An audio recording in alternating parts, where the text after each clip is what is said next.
Reports are coming in of a key political development in Afghanistan.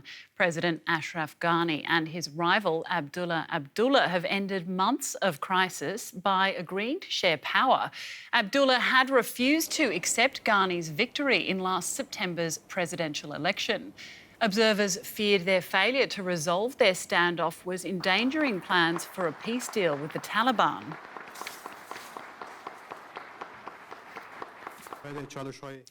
Let's speak now to journalist Ali Latifi in Kabul. Ali, some positive news. Just bring us up to speed on this announcement. What's been agreed on? Sure.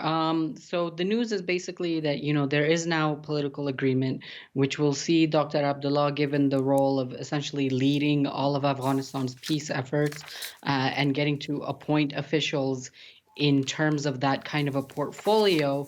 But he also will get to appoint cabinet positions, up to 50% of the cabinet.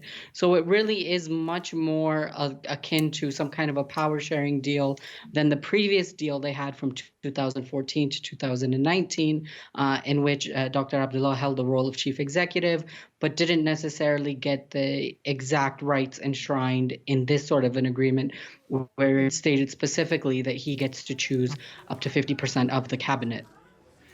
Ali, only last week we saw two appalling attacks, including one on a maternity ward. Emotions must be raw. Is there a hope that today's announcement will bring us a step closer to ending that sort of violence? I don't know if it'll necessarily end that kind of violence, because that kind of violence, I mean, in terms of the attack on the maternity ward, we still don't know who did it. No group has claimed responsibility for the attack. But the thing about this agreement is that, in the beginning, in the initial days and months after the September election, people who voted for either Dr. Ghani or Dr. Abdullah were very adamant that their candidate not only won, but that there would be no agreement, there would be no deal. And as the months have gone on, we've seen that obviously there is a deal, and that people essentially, at this point, they just want it done.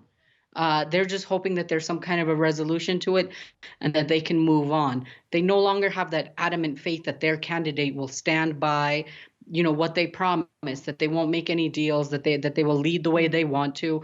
And now it's just sort of a sense of resignation, that this is just the way things are. And given that, where does it leave the intra-Afghan peace talks? So this will hopefully pave the way for actually working towards the intra-Afghan peace talks, because now we know specifically that Dr. Abdullah's entire mandate will be peace. And he's been very pro-peace and very adamant about peace, even since the election. During the election, he had said that he would give up his candidacy if there was real developments towards peace at that time, which obviously didn't happen then. The Taliban and the US didn't come to their agreement until February. But so hopefully this will end all of those disagreements, and these two leaders can come together and appoint their specific teams to go and negotiate with the Taliban at some point, likely in Germany or Norway. Ali Latifi speaking to us from the Afghan capital, Kabul. Thank you. Thank you.